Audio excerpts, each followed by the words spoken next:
Hi everyone, it's Tracy here from Art Fibre Stitch. Now here's a little recap. I went out into the country. I saw a lovely countryside with cockatoos. I made this by layering up tissue paper and a few other little assortments, and that's what I did in part 1 of this video. And you can see how when you look at it from a distance it starts to look very landscape-ish, so I was quite happy with that. But that's just going to be my background. I've just found this lovely scrapbooking piece of paper. See, it sort of looks like a wood grain. It might be good. But I just wanted to show you here, if I tear that towards me, you get that white strip. See the white on the edges there? Sometimes that's good, but I don't want it in this instance. So I'm tearing to the back, and that doesn't leave that white stripe, because that's what I'm after. This is going to be that post that was laying there, so I think that's a pretty good start. I got something that looks like it. I'm just going to make the shape a little bit better, and what I would have to do here now is not use the glue. Well, not use this one. This one's a little bit too wet, but a little bit more thick, more strong PVA glue and water we used for the tissue paper. But when you're using larger pieces or heavier pieces of paper like this, you would want to use, full strength or just a little bit watered down. I even added some lacy brown paper there to look like bark. So now I'm having a look at these cockatoos. How would I possibly reproduce it? Well, here's a cheat's way. I've got it on my iPad. I have expanded it up so it's the size I want, and I'm just very, very, very lightly using my lead pencil, and I'm tracing around. When I cut it out, that's what I have. Now, I did use tracing paper or baking paper. Now I'm transferring the same design. I'm tracing around that baking paper with my pencil onto copy paper. And this is a thicker white paper that you would use in a printer. And I'm going to do the same thing here. I'm going to cut this shape out one birdie at a time. And if you see, when I put it there, I can move it around. If it doesn't fit on, I can place it where I would like. You can see that brown I've added now onto that branch or post. So I think that's starting to look all right. I'm going to get the PVA glue out, and I'm going to use it full strength this time.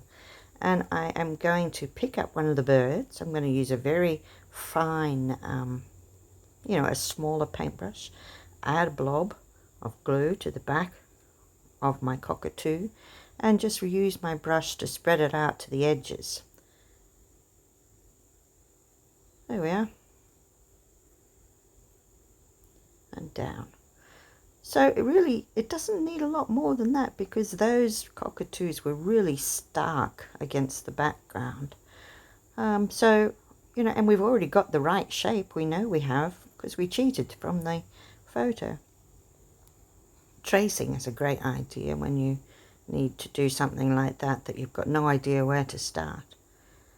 And here, this is a lace doily, and I thought, why don't I, it's a paper lace doily, and I thought, why don't I try that for a bowl in between them? I thought if it was facing up one way, it could be the food in the bowl, it could be a, like a Victorian bowl with that lacy pattern on it.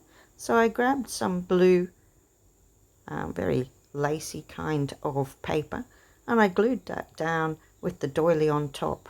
Here I've started to add a few bits. You can see there I've used some torn white paper to suggest the feathers on his leg, and I've used a printed paper to produce a little bit of shadow, but not a lot on these lovely cockatoos.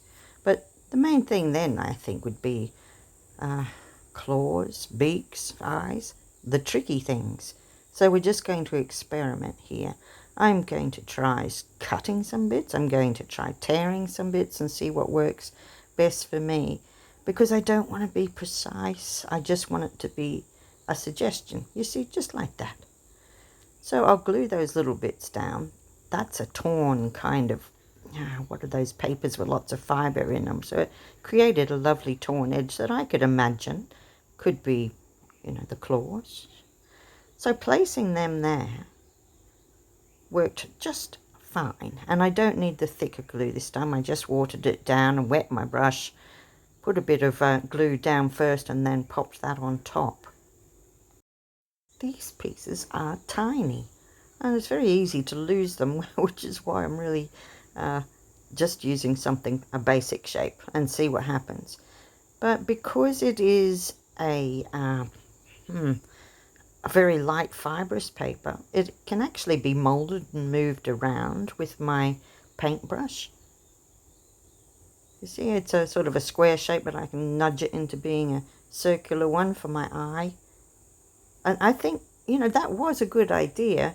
But in the end, I thought, I think some of the dye is coming out of that paper. Anyway, I persevere, and see here I'm putting some of that fibrous white paper over top of where we put that claw, the feet. And that's making it look like fluffy feathers, and I'm quite happy with that. So I can keep manipulating there until I get it right, but I just don't know about this glue. And I don't know whether when it dries further, we can brighten up those faces, or we could add a little bit of something around them. There's some paint or more paper. Well, I hope you've liked this quick look into my cockatoo picture. Don't forget to like and subscribe if you haven't already. Thank you.